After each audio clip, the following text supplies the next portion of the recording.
আমন্ত্রণ পেয়েও ফ্রান্স এবং স্পেন যাচ্ছেন না বাংলাদেশের অন্তর্বর্তী সরকারের প্রধান উপদেষ্টা ডক্টর মোহাম্মদ ইউনূস। অথচ বিগত কয়েক বছরে ফ্রান্সে কেটেছে তার অধিকাংশ সময়। হঠাৎ করে তার সফর বাতিল হওয়া নিয়ে কূটনৈতিক পাড়ায় চলছে নানা গুঞ্জন। বাংলাদেশের পত্রিকাগুলো বলছে ফ্রান্সের প্রেসিডেন্টের সঙ্গে দ্বিপক্ষীয় বৈঠকের শিডিউল পায়নি বাংলাদেশের প্রধান উপদেষ্টা, তাই বাতিল করা হয়েছে এই সফর। তবে ভারতীয় সংবাদ মাধ্যমগুলো দাবি করছে এই দ্বিপাক্ষিক বৈঠকের অ্যাপয়েন্টমেন্ট না পাওয়ায় অপমানিত বোধ করছেন বাংলাদেশের অন্তর্বর্তী সরকারের প্রধান উপদেষ্টা। প্রশ্ন হলো, শুধুই কি ফ্রান্স প্রেসিডেন্টের সাথে দ্বিপাক্ষিক বৈঠকের শিডিউল না পাওয়ায় ডক্টর মোহাম্মদ ইউনূসের সফর বাতিল হলো, নাকি এর পেছনে অন্য কোনো কারণ আছে? বাংলাদেশের পররাষ্ট্র মন্ত্রণালয় ও ফ্রান্স দূতাবাসের সূত্রগুলো বলছে আরো কমপক্ষে 3টি কারণ আছে। এই কারণগুলো এমন যেগুলোর জন্য ডক্টর ইউনূস ফ্রান্সে গেলে বিব্রতকর এবং অনাকাঙ্ক্ষিত কিছু পরিস্থিতির মুখোমুখি পড়তে পারেন নানা প্রশ্নের মুখে, এমনকি সংকটে পড়তে পারেন নতুন করে। চলুন যাওয়া যাক বিশ্লেষণে। দর্শক, বাংলাদেশে যখন জুলাই আন্দোলনে শেখ হাসিনার সরকারের পতন হয়, তখন নোবেল বিজয়ী ডক্টর মোহাম্মদ ইউনূস ছিলেন প্যারিসে, ব্যস্ত ছিলেন প্যারিসে অনুষ্ঠিত গ্রেটেস্ট শো অন আর্থ খ্যাত অলিম্পিকে। সেখান থেকে একেবারে বাংলাদেশের সরকার প্রধান হয়ে ফিরেছিলেন 7ই আগস্ট। শুধু তাই নয়, বিগত কয়েক বছরে তার বেশিরভাগ সময় কেটেছে ফ্রান্সে। ডক্টর ইউনূসের যে সামাজিক ব্যবসা বাংলাদেশের বাইরে, তার অন্যতম বড় সেন্টারটিও ফ্রান্সে। ইউনূস ফ্রান্স নামে এই সেন্টারটি ইউরোপে ডক্টর ইউনূসের সামাজিক ব্যবসার কেন্দ্রবিন্দু। সেখানে খবর হলো ডক্টর ইউনূস ফ্রান্স সফরের আমন্ত্রণ পেয়েছেন, কিন্তু যাচ্ছেন না, মানে সফর বাতিল করা হয়েছে। সাথে বাতিল হয়েছে স্পেন সফরও। কিন্তু কেন? যেখানে ডক্টর ইউনূস গত 9.5 মাসে 9টি দেশ সফর করে ফেলেছেন। শুরু করেছিলেন যুক্তরাষ্ট্র দিয়ে, সবশেষ গিয়েছিলেন ভ্যাটিকান সিটিতে। তাহলে সেখানে ফ্রান্স, যে দেশটি তার খুব প্রিয়, আবার সাথে স্পেন সফর কেন বাতিল করলেন? প্রথমে দেখে নেই ঠিক কোন সম্মেলনগুলোর জন্য ডক্টর ইউনূসকে আমন্ত্রণ জানানো হয়েছিল। আমন্ত্রণটা কিন্তু সাধারণ ছিল না। ফরাসি প্রেসিডেন্ট ইমানুয়েল ম্যাক্রো তিনি নিজে ডক্টর ইউনূসকে নিঃশহরে নিসে ডেকেছিলেন জাতিসংঘের 3য় ওশেন কনফারেন্সে যোগ দেওয়ার জন্য। এই সম্মেলনটি আগামী 9 জুন থেকে 13 জুন 2025 পর্যন্ত অনুষ্ঠিত হওয়ার কথা। এটাও মনে রাখতে হবে, ম্যাক্রো কিন্তু অগস্ট মাসে, মানে ডক্টর মোহাম্মদ ইউনূস প্রধান উপদেষ্টা হওয়ার পরই তাকে অভিনন্দনও জানিয়েছিলেন, পূর্ণ সমর্থনের আশ্বাসও দিয়েছিলেন। সেই প্রেক্ষাপটে এই সফর বাতিল হওয়াটা একটু অন্যরকম তো বটেই। তাহলে আমন্ত্রণ যখন ছিল, সমর্থনও ছিল, কিন্তু সমস্যাটা হলো কোথায়, যে কারণে ডক্টর ইউনূস সফর বাতিল করলেন? অন্যদিকে জাতিসংঘের ফিন্যান্সিং ফর ডেভেলপমেন্ট বা FFD4 কনফারেন্সে যোগ দেওয়ার জন্য প্রধান উপদেষ্টা ডক্টর ইউনূসকে আমন্ত্রণ জানিয়েছিল স্পেন সরকার। এই সম্মেলনটি আগামী 30 জুন থেকে 3 জুলাই 2025 পর্যন্ত স্পেনে অনুষ্ঠিত হবে। FFD সম্মেলনটি জাতিসংঘের উন্নয়ন তহবিল সংক্রান্ত একটি বৈশ্বিক আলোচনা সভা, যেখানে অর্থনৈতিক সহযোগিতা ও ভবিষ্যৎ অর্থায়ন পরিকল্পনা নিয়ে আলোচনা হয়। দর্শক, ডক্টর ইউনূস ক্ষমতায় আসার পর থেকে জাতিসংঘ সহ এ ধরনের কোনো কর্মসূচি বাদ দেননি। তাহলে এবার কেন বাতিল করলেন? দুটি গুরুত্বপূর্ণ আন্তর্জাতিক সম্মেলনের আমন্ত্রণ সত্ত্বেও শেষ পর্যন্ত ডক্টর মোহাম্মদ ইউনূস ব্যক্তিগতভাবে এই সফরগুলোতে যোগ দিচ্ছেন না, এমন খবর বাংলাদেশের গণমাধ্যমগুলোতে প্রকাশিত হয়েছে। পররাষ্ট্র মন্ত্রণালয় বলছে তিনি ফ্রান্স বা স্পেন কোনো ফোরামে ব্যক্তিগতভাবে অংশগ্রহণ করবেন না, তবে বাংলাদেশ থেকে প্রতিনিধি দল পাঠানো হবে। ফ্রান্সের ওশেন কনফারেন্সে অর্থ উপদেষ্টা ডক্টর সালেউদ্দিন আহমেদের নেতৃত্বে বাংলাদেশের একটি প্রতিনিধি দল অংশ নেবে। আর স্পেনের FFD4 সম্মেলনে অর্থনৈতিক সম্পর্ক বিভাগ বা ERD থেকে একটি প্রতিনিধি দল পাঠানোর কথা রয়েছে। অর্থাৎ সম্মেলনগুলোতে বাংলাদেশের উপস্থিতি থাকছে, কিন্তু থাকছেন না প্রধান উপদেষ্টা ডক্টর মোহাম্মদ ইউনূস। ডক্টর ইউনূসের ফ্রান্স সফর বাতিলের পেছনে বাংলাদেশের সংবাদ মাধ্যমগুলো কি কারণ দেখাচ্ছে?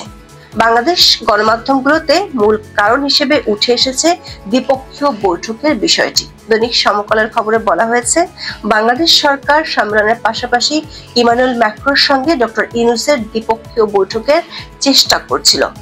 প্যারিসের পক্ষ থেকে জানানো হয় সম্মেলনে আসতে আগ্রহী অনেক দেশ ইতিমধ্যে দ্বিপক্ষীয় বৈঠক চেয়েছে, ফলে এখনই বাংলাদেশের সঙ্গে দ্বিপক্ষীয় বৈঠক নিশ্চিত করা যাচ্ছে না।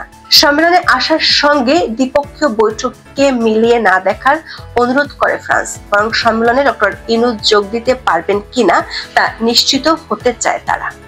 চলতি মাসের প্রথম সপ্তাহে এক চিঠির মাধ্যমে ঢাকা জানতে পারে যে শীর্ষ পর্যায়ের বৈঠক সম্ভব নয়। বাংলাদেশের একাধিক পত্রিকায় এই দ্বিপাক্ষিক বৈঠকের খবর প্রসঙ্গে বিগত সরকার আমলে ফ্রান্স সরকারের সাথে সম্পাদিত কিছু চুক্তির কথা টানা হয়েছে। স্যাটেলাইট ও এয়ারবাস উড়োজাহাজ কেনার চুক্তির বিষয়গুলো ছাড়া ফ্রান্স সরকার দ্বিপাক্ষিক বৈঠক করতে রাজি নয়, এমন খবর প্রকাশিত হয়েছে কিছু সংবাদ মাধ্যমে। 2023 সালের সেপ্টেম্বরে প্রেসিডেন্ট ম্যাক্রোর ঢাকা সফরের সময় বাংলাদেশ ও ফ্রান্সের মধ্যে Bangabandhu 2 earth observation satellite system এবং 10টি এয়ারবাস কেনার বিষয়ে আলোচনা ও সম্মতিপত্র সই হয়েছিল। অন্যদিকে ভারতীয় সংবাদ মাধ্যম ডক্টর ইউনূসের এই সফর বাতিলের ঘটনাটিকে বেশ নেতিবাচক হিসেবে দেখছে। ভারতের কয়েকটি সংবাদ মাধ্যমের প্রতিবেদন অনুযায়ী ডক্টর মোহাম্মদ ইউনূসকে নাকি চরম অপমান করেছে ফ্রান্স। তাদের দাবি, এক সময় যে দেশে দীর্ঘ সময় কাটিয়েছেন সেই ফ্রান্সের তরফেই নাকি অপ্রত্যাশিত ব্যবহার পেয়েছে ডক্টর ইউনূস। মূল কারণ হিসেবে একই বিষয় উঠে এসেছে দ্বিপাক্ষিক বৈঠকের ব্যাপারে ফ্রান্সের কাছ থেকে ইতিবাচক সাড়া না পাওয়া। কিন্তু এই যে দ্বিপাক্ষিক বৈঠকের শিডিউল আগে থেকে ঠিক করার কথা বলা হচ্ছে, সেটি আসলে কতটুকু সত্য? 2025 সালের 13 থেকে 14 ফেব্রুয়ারি সংযুক্ত আরব আমিরাত সফর করেছিলেন ডক্টর ইউনূস। যোগ দিতে গিয়েছিলেন ওয়ার্ল্ড গভর্নমেন্ট সামিটে। সেখানে তিনি আমিরাতের প্রেসিডেন্টের শিডিউল চেয়েও পাননি। বৈঠক করেছিলেন দেশটির স্বাস্থ্য ও বাণিজ্য মন্ত্রীর সাথে। এছাড়া গত 9 মাসে ডক্টর ইউনূস যে 9টি সফর করেছেন সেগুলোর মধ্যে কমপক্ষে 3টিতে দ্বিপাক্ষিক বৈঠকের শিডিউল আগে থেকে নির্ধারিত ছিল না। যাওয়ার পর অনেকগুলো সাইডলাইন বৈঠক হয়েছে। আবার আজারবাইজানের বাকুতে জলবায়ু সম্মেলনে যোগ দিয়েছিলেন 2024 সালের 11 থেকে 14 নভেম্বর। সেখানকার বেশিরভাগ দ্বিপাক্ষিক বৈঠক যাওয়ার পর ঠিক হয়, অথচ স্পেনের FFD4 সম্মেলনের মতো গুরুত্বপূর্ণ সম্মেলন কেন বাতিল করলেন ডক্টর ইউনূস? FFD এর আগে সম্মেলনগুলোতে দেখা গেছে বিশ্ব নেতৃবৃন্দের মধ্যে তো অনেক সাইডলাইন বৈঠক হয়েছে। সূত্রগুলো বলছে দ্বিপাক্ষিক বৈঠকের যে বাহানা দেখানো হচ্ছে সেটি আসলে বাহানা মাত্র। 3টি সুনির্দিষ্ট কারণে ডক্টর মোহাম্মদ ইউনূস তার প্রিয় দেশ ফ্রান্স সফর বাতিল করেছেন। প্রথমত, ফ্রান্সে গেলে তিনি ব্যাপক বাধার মুখে পড়তে পারেন, এই আশঙ্কা করে গোয়েন্দারা সতর্ক করেছে। ফ্রান্সে আছে রিপোর্টার্স উইদাউট বর্ডার্স এর হেড অফিস। এই সংগঠনটি এরই মধ্যে বাংলাদেশের গ্রেপ্তারকৃত সাংবাদিকদের ছেড়ে দেওয়ার জন্য ডক্টর ইউনূসের দপ্তরকে বেশ কয়েকবার অনুরোধ করেছে। এমনকি ফরাসি দূতাবাসও একই অনুরোধ জানিয়েছিলেন, কিন্তু এ বিষয়ে ডক্টর ইউনূস কোনো ব্যবস্থা নেননি। আবার আওয়ামী লীগের ফ্রান্স শাখা আইন শৃঙ্খলা ও মানবাধিকার পরিস্থিতির অবনতির জন্য ডক্টর ইউনূসের বিরুদ্ধে প্যারিসে শোডাউনের প্রস্তুতি নিয়েছে, এমন তথ্য জানিয়েছে গোয়েন্দারা। সূত্রগুলো বলছে বাংলাদেশে মানবাধিকার পরিস্থিতির চরম অবনতির বিষয়টি নিয়ে এর মধ্যে ইউরোপীয় ইউনিয়ন থেকে কয়েক দফা ইউনূস সরকারকে তাদের অসন্তুষ্টির কথা জানিয়েছে। প্যারিসের সম্মেলনে ইউ প্রতিনিধিদের কড়া প্রশ্নের মুখে পড়তে পারেন ডক্টর ইউনূস, এমন আশঙ্কাও আছে সরকারের মধ্যে। পররাষ্ট্র মন্ত্রণালয়ের 2 জন কর্মকর্তা বলেছেন ডক্টর ইউনূসের ফ্রান্স সফরে যাওয়ার কথা ছিল এপ্রিলের 7 তারিখে। প্যারিসে বাংলাদেশ কালচারাল সিজন 2025 উদ্বোধন করার কথা ছিল তার। 2024 সালের 28 আগস্ট বাংলাদেশে নিযুক্ত ফ্রান্সের রাষ্ট্রদূত ম্যারি মাসদুবে নিজে গিয়ে দাওয়াত দিয়ে বিষয়টি নিশ্চিত করেছিলেন। আবার প্যারিসের ইউনূস ফ্রান্স সেন্টার থেকেও প্রস্তুতি নেওয়া হয়েছিল, কিন্তু এরপর সাংবাদিকদের না ছাড়ার বিষয়টি নিয়ে ফ্রান্স এম্বাসির সাথে দূরত্ব বাড়ে সরকারের। আরো একটি ঘটনা আছে যেটি সরকারের সাথে ফ্রান্স দূতাবাসের দূরত্ব বাড়িয়েছে। গত মার্চে যুক্তরাষ্ট্রের গোয়েন্দা প্রধান তুলসী গাবার্ড ভারত সফরে গিয়েছিলেন। ওই সফরে তিনি বাংলাদেশের সংখ্যালঘু নির্যাতন নিয়ে কথা বলেছিলেন। বিষয়টি নিয়ে আপত্তি জানিয়ে নিজের ফেসবুকে পোস্ট দেন প্রেস সচিব শফিকুল আলম। ওই পোস্টটি ফরাসি দূতাবাসের অফিসিয়াল ফেসবুক পেজ থেকে শেয়ার করা হয়, যেটি নিয়ে কূটনৈতিক পাড়া, বিশেষ করে টুইস্টের গ্রুপের মধ্যে বেশ হইচই ফেলে দিয়েছিল। সূত্রগুলো বলছে ফ্রান্সের সাথে সাথে স্পেন সফর বাতিল করার বিষয়টি শুধু দ্বিপাক্ষিক বলে উড়িয়ে দেওয়ার সুযোগ নেই, বরং এর পেছনে আরো একটি বড় কারণ আছে, সেটি হলো বাংলাদেশের রাজনীতি ও সরকারের মধ্যকার অস্থির পরিস্থিতি।